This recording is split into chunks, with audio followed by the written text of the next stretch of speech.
ఓం ఆపోహిష్ఠామయో భువః దానవూర్చే తథాతన మహేరణాయ చక్షసే యో వశివతమోరసస్తస్య భాజయతే హనః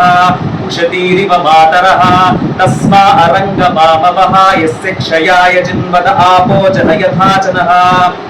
బ్రాహ్మణులు ఆచరించేటటువంటి సంధ్యావందనంలో త్రికాల సంధ్యావందనం, అది ప్రభాతం కావచ్చు, మధ్యాహ్నం కావచ్చు, సాయం కావచ్చు, మార్జనం అనేటువంటి ప్రక్రియ పెట్టున్నారు. ఉత్తరుడితో నీళ్లు తీసుకొని ఈ మంత్రాన్ని జపిస్తూ 9 సార్లు మార్జన చేసుకోవాలి. ఆపోహిష్ఠ భయోభూహ తానం ఉచ్చే తదాతన. దీని అర్థం ఏంటంటే ఈ మంత్రాన్ని ఉచ్చరిస్తూ ఆ యొక్క నీటి చుక్కల్ని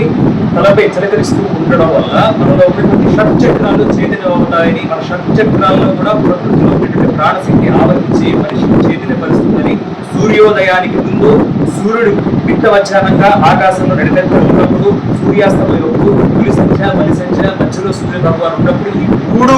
ప్రాంతాల్లో ఈ 3 సమయాల్లో మనం కానీ ఈ యొక్క మంత్రాన్ని సుస్పష్టంగా అనుదాత్త ఉదాత్త స్ఫటిక రాగయుక్తంగా నటిస్తూ ఈ యొక్క మార్జనం చేస్తే ఖచ్చితంగా 12 సంవత్సరాల పాటు ప్రాణాయామాలను చేసి యోగులు ఏ విధంగా అయితే సమాధి స్థితిని కొనసాగించుకుంటారో ప్రతిరోజు ప్రభాత సమయంలో కానీ, మధ్యాహ్న సమయంలో కానీ, సాయం సమయంలో కానీ ఈ 3 పూట్ల చేయగలిగితే 3 పూట్ల చేస్తూ 3 నెలల పాటు ఒక మంత్రాన్ని ఉచ్చరిస్తూ మార్జనం చేస్తుంటే ప్రతి ఒక్క బ్రాహ్మణుడు కూడా అటువంటి యోగత్వాన్ని పొందుతాడు, అటువంటి సమాధి స్థితిని పొందగలడు అని